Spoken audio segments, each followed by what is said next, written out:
আইসিইউতে ভর্তি হতে না পেরে গত ২ সপ্তাহে রাজশাহী মেডিকেল কলেজ হাসপাতালে ৪৪টি শিশু মারা গেছে।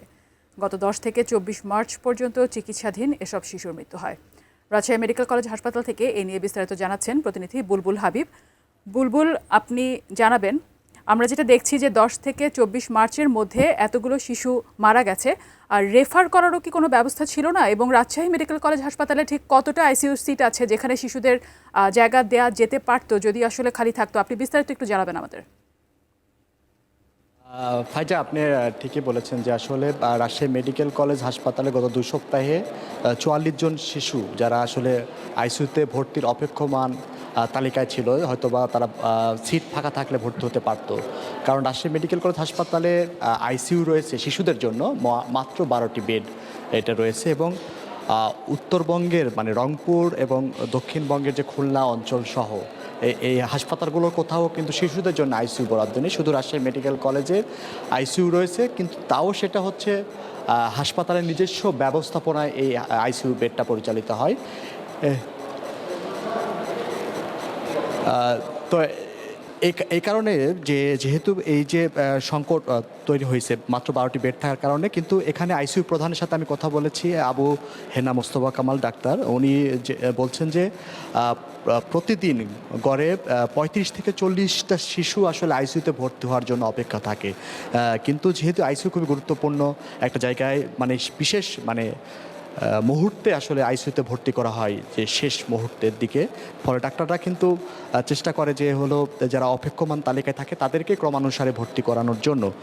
ফলে আইসিইউতে ভর্তি হলে কিন্তু শিশুদেরকে বের করতে পারে না এই কারণে এই যে শয্যা সংকট, সেই শয্যা সংকটের কারণে এভাবে রুগী মারা যাচ্ছে এই আইসিইউতে ভর্তি হতে না পেরে। তো ডাক্তাররা বলছেন যে আইসিইউতে ভর্তি হলে হয়তো বা বাঁচানো যেত, সে সম্ভাবনা ছিল।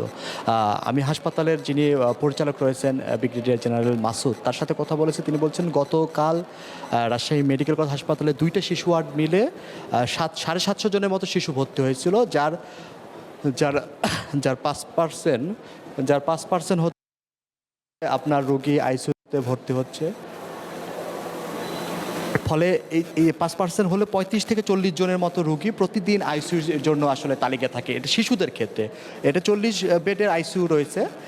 তো হাসপাতাল কর্তৃপক্ষ বলছেন যে পাশেই আর একটা 50 ওয়ার্ডের আইসিইউ জন্য রেডি করার জন্য বিল্ডিং 5তলা ভবন তৈরি করা হয়েছে, কিন্তু জনবল এবং যে সরঞ্জামাদি লাগে সেগুলোর কারণে তারা সেই আইসিইউটা চালু করতে পারছেন না।